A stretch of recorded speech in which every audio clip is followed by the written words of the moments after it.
Monsieur Guitambert, nous voulons savoir, est-il toujours vrai d'avoir un port de 100 kg en 6 mois en utilisant vos aliments? Alors, c'est une très belle question que vous me posez.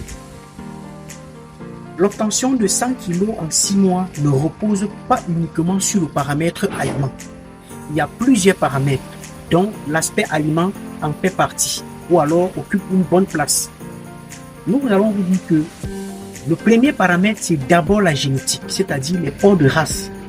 C'est la raison pour laquelle, à la Sodelco, nous vous proposons, pour vous qui voulez vous lancer dans l'élevage porcin, de venir prendre les porcs de race. Après la génétique, il y a effectivement l'alimentation, comme vous aviez dit. Alors, nous vous conseillons de catégoriser vos animaux. Et une fois que vous avez scindé ou alors catégorisé vos animaux en fonction des stades physiologiques, en ce moment, nous formulons en fonction des besoins de l'animal. Parce que dites-vous bien qu'un animal en truie vide n'a pas les mêmes besoins qu'un animal gestant, qu'un animal allaitante, ainsi de suite. Donc, nous préférons que vous puissiez faire une sélection ou alors catégoriser vos animaux. Lorsque vous avez fini de catégoriser vos animaux, nous formulons donc les aliments en fonction des besoins de vos animaux.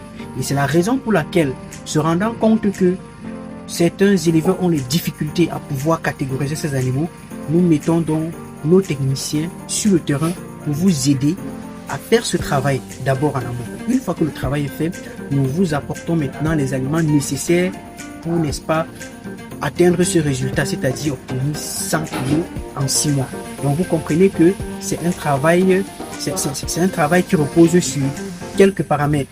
Alors lorsque le paramètre génétique est respecté, le paramètre alimentaire est respecté et même la gestion quotidienne est respectée, alors vous pouvez être sûr que vous allez obtenir 100 kg en 6 mois. Alors, et c'est vrai que vous mettez à la disposition des éleveurs vos techniciens, mais est-ce que les techniciens seront toujours disponibles pour accompagner ces éleveurs? Et donc, par là, je voulais tout simplement dire, est-ce que vous ne donnez pas des formations qui vont permettre donc à ces éleveurs-là d'être indépendants au lieu d'être rattachés tous les jours avec l'équipe technique de Sodelco?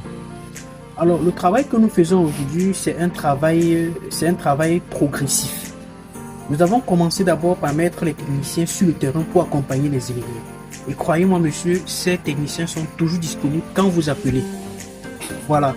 Et au-delà de ça, nous faisons des formations pour accompagner les éleveurs, toujours dans ce sens-là, parce que nous voulons rendre l'éleveur autonome.